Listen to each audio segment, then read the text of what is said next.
Everyone, it's Samantha from Soap Essential, and I thought today I would show you how I stamp my soaps. Sometimes I stamp soaps and sometimes I don't, but I thought I would show you how I stamp them and just share that with you.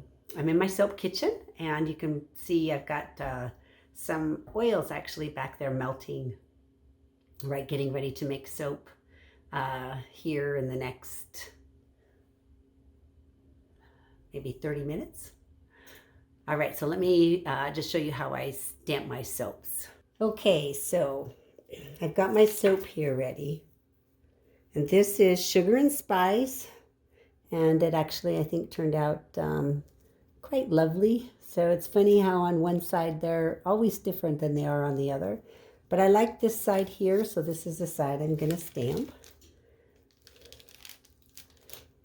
Now, and I don't claim to be an expert in this, right? This is just what works for me. I take a little piece of saran wrap or any type of clinging wrap, and then I take my soap stamp and I place it where I want it, and then I use a mallet, like a soft, this is a wooden mallet, actually belonged to my husband's grandfather, I think, so he lets me borrow it. I try to keep as even pressure as I can on the stamp, and I give it a couple whacks. Then I lift it up, and I don't know if you can see that and how it turned out. So let's go ahead and do another one here. And I always use a new space when I'm using my saran wrap. And I've set it where I would like it.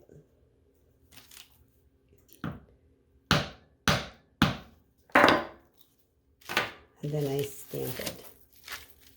Yeah, there we go. You can see this one here. So next what I'm going to do is I'm going to show you, I'm going to finish these, and then I'm going to show you how I stamp Tyler soap. Okay, so I have some new, newly made Tyler soap.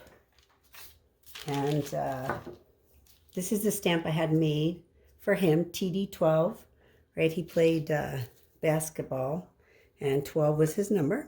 And so this is the last batch when I stamped it, right? So the TD12, I mean, you can see it, but it doesn't quite pop like I would like it to.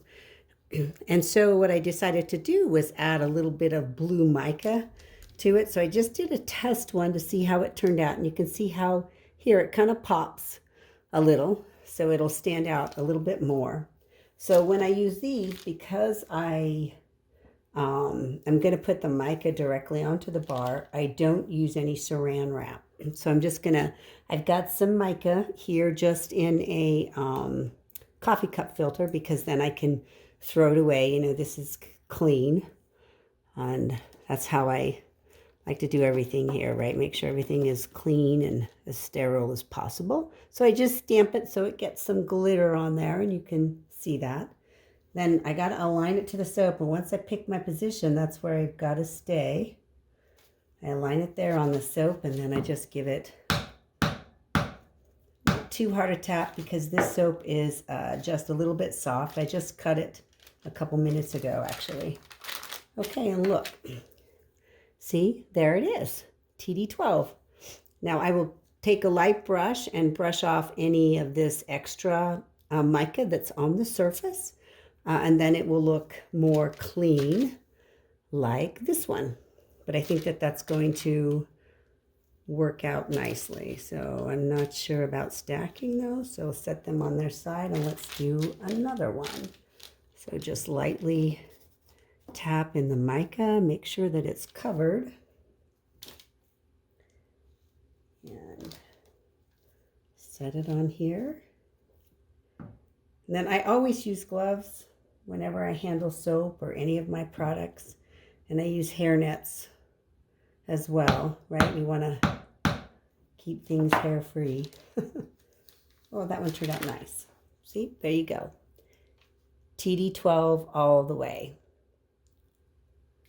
Well, that's just a short little video on how I stamp my soaps. And like I said, I claim to be no expert, but it's something I enjoy doing. I was going to say the reason I use saran wrap on the other bar that I don't use mica on is because it helps, I think, kind of give it a cleaner stamp.